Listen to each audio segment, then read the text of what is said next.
Hi, I'm Dr. Bob Logan, and I'd like to briefly review SueEllen's diagnostics and how we use them to help in her diagnosis and in determining what her treatment options might be. SueEllen's chief complaints were a long history of grinding and clenching her teeth, pain, clicking, and popping in her joints, a long history of bad neck and head pain when waking in the morning, very frequent headaches, mainly from the back of the neck, base of the skull, up through the temporal area, pain and ringing in her left ear, and significant pain, tension, and tightness through her cervical area, neck area on the left side, down through her trapezius muscles and back. She also complained of limited ability to fully open her mouth, jaw pain, and occasional locking.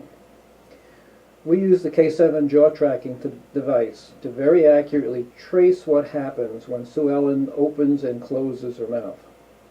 A normal opening with a healthy disc position and happy muscles is straight up and down, approximately 45 millimeters wide. While SueEllen was opening, she shifted 2.5 millimeters to her left as she was opening, and then as she was closing, she slipped back over to the right about 3 millimeters before coming fully closed. Her full opening was only 36 millimeters, and her lateral motions, her ability to go left and right with the jaw, was very constrained, 5.5 millimeters, where it should be approximately 10 to 12. All this is related to the fact that her discs were displacing out of alignment as she was fully bringing her teeth together. In other words, as she was closing her lower jaw together, she had to pull her jaw back further than it should be in order to get her teeth to mesh together. This in turn caused her discs to displace, what we call an anterior disc displacement. At full closing, her joints were not properly centered. Her EMG readings, which are a measure of muscle activity, hyperactivity, and fatigue, showed that because she was having to retrude her lower jaw to get her teeth together, there was an increase in chronic tension in these muscles of about 300 to 400%. Since these muscles are interrelated to the muscles that go down through the back of the neck and the base of her skull, this would account for some of the headache activity she was experiencing. Her left masseter muscle was experiencing a degree of fatigue due to the fact that her jaw was overclosed. She was not balanced left side, right side, and the muscles were not supported at a proper resting length.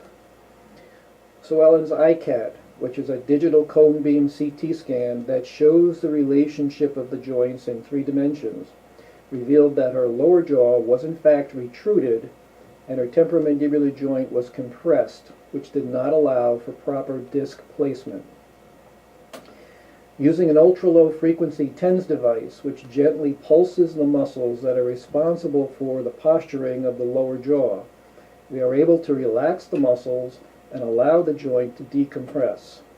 This allows us to recapture the disc to optimal position, which then allows the body to show us where the lower jaw would optimally be positioned.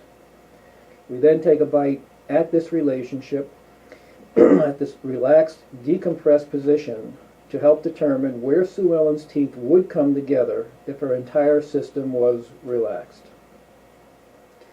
SueEllen chose a neuromuscular rejuvenation, which achieves an intricate balance between the joint position, muscle relation, and optimal tooth and arch positioning. This is the ultimate integration of form, function, and aesthetics.